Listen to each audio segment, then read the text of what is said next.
Hey everyone, it's Keith here. We're in the middle of winter here in Australia, and in this video, we're looking at some of our favorite winter gear and things I've been testing lately. First up is the Burwell pen from James brand. This is a very slim pen made from stainless steel.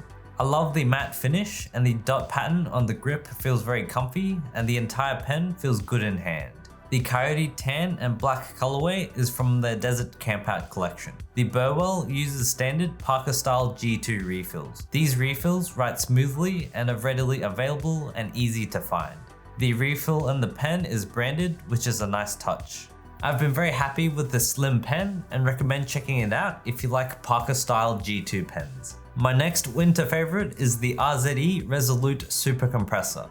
This compressor is an older model, and I've been wearing it for the past couple of months and think it's an incredible watch. First up, this is the first titanium watch with a super compressor construction. Even though I don't dive, as a watch lover, I appreciate the technical construction behind this watch. One thing I love about this watch is the super clean and minimalistic dial design. The baton style indices and the inner rotating bezel with 12-hour markings add visual contrast to the white dial. The inner bezel also makes the watch visually smaller. The very subtle light blue accents on the minute hand and indices add a touch of flair to the dial. On the white dial version, the entire dial glows a bright blue lume, while the hands and indices have a mix of blue and green lume. Apart from these highlights about the Resolute Super Compressor, it's still got the usual things that make an RZE watch great for everyday wear, such as the titanium case and bracelet with scratch-resistant Ultra Hex coating.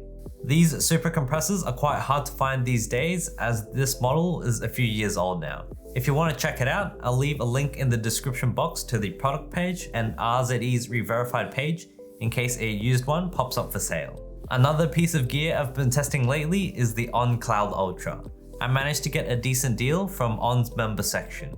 If you want a good deal, I recommend signing up on the website and checking out the members only discounts on previous releases. The one I have here is the previous Cloud Ultra, and I've worn these every day. They're very light and comfy. The upper is made from mesh, which is quite breathable with decent waterproofing. The Cloud Ultra has a cool feature that I've never seen before. These have a plastic tab on the lacing that lets you loosen the laces by flipping the tab. The loosened laces give you extra room as your feet swell after wearing them for long hours, which is a very useful feature. I've thoroughly enjoyed wearing these, however there are two minor nitpicks. The first one is that the black fabric isn't pure black as seen in the product photos. There's a subtle hint of dark green in it. It's not a big deal breaker, but it's obvious when I wear black hiking pants. The second nitpick is the outsole traction on wet surfaces like concrete and grass. I nearly slipped a few times, and the outsole doesn't have that grip compared to a few other trail shoes like the Salomon and Terex.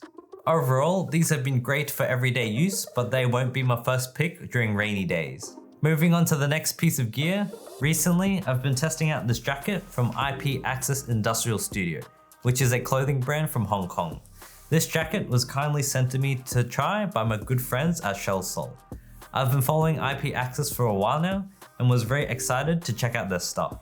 After wearing this jacket for a bit, I have to say I'm very impressed. The jacket I have here is the Teflon Functional Flight Jacket. As mentioned in the name, this jacket is made from Teflon, which is a water and stain repellent fabric. You may have noticed these light grey panels near the sleeves, and these are heat reactive color changing panels. This material changes color when heat is applied, adding a subtle yet fun look to this jacket. In terms of hardware, it's got YKK zippers with very nice pull tabs and a lot of ballistic nylon accents throughout the jacket. Also, the obvious thing about this jacket is the pockets. There are plenty of these Velcro pockets on the body, and these also have a slip pocket on the rear. There are about 12 pockets on the body and 14 in total, including the zippered and slip pocket on the sleeve. Materials and pockets aside, I love how this jacket fits me and the different ways to style it. You've got the standard way of wearing it that can be styled with the two-way zippers. One of my favorite ways of wearing it is removing the center panel, creating a slimmer fit. This jacket also has removable sleeves, and I can't wait to test it in spring when the weather gets warmer. After wearing this Teflon functional jacket from IP Access, I love it a lot. Next time when I'm on set at work, I love to try out all the different pockets and putting in things like a lint roller, microfiber cloths, and any other random things I need for production. If you want to check out this cool jacket from IP Access or my friends at Shellsole, I'll include the links in the description box. Next up, let's talk about a piece of gear I've added to my daily carry for the past couple of months. I think it's one of the most valuable pieces of gear I carry, and it's the Ultra Human Ring Air. This ring tracks a bunch of things like sleep, steps, stress levels, heart rate, skin temperature, and recovery. Not only does it track your health data, but it also provides summaries and ways to improve your health. I've always wanted to start tracking my health, however there are quite a few options in the market right now, but the Ultra Human Ring ticks a few boxes for me. First up, the small footprint is unobtrusive to my everyday tasks. More importantly, as a watch lover, I didn't want to wear a watch on one wrist with an Apple Watch or a Whoop band on the other. The second thing is that there are no subscriptions to the Ultra Human Ring. I didn't want to subscribe to another product or platform, and yeah, the Ultra Human Ring ticked all of my boxes. This ring has been a great addition to my setup, and for the price, I think it's a great value. A little while ago, when I met my good friends at Olight Australia, they gave me a rare Dragon edition of the Arcfeld Pro. Based on my research, it's identical to the standard Arcfeld Pro except for the dragon engraving to celebrate Chinese New Year or Lunar New Year. This light has a unique 3-light setup in one: white light, green laser, and UV light. This is the first rectangular shaped light I've tested, and this shape sits flat in the pockets and it feels surprisingly good in hand. One thing I love about the Arcfeld are the buttons and user interface. It's very intuitive to cycle between the different lights. However, in my day-to-day use, I rarely find myself needing the green laser and UV light. This light switch acts more as a fidget toy at this point. The maximum 1300 lumen turbo mode is plenty bright for most applications, and this Arcfeld Pro has been a nice change compared to the Warrior Mini 3. Although the Arcfeld Pro might not be for me, I see the appeal if your everyday tasks requires a UV light and green laser. I think the green laser might come in handy when I'm doing any presentations or meetings. If you want to learn more about this light, you can check out the link in the description. And that wraps up my favorite winter gear and things I've been testing lately.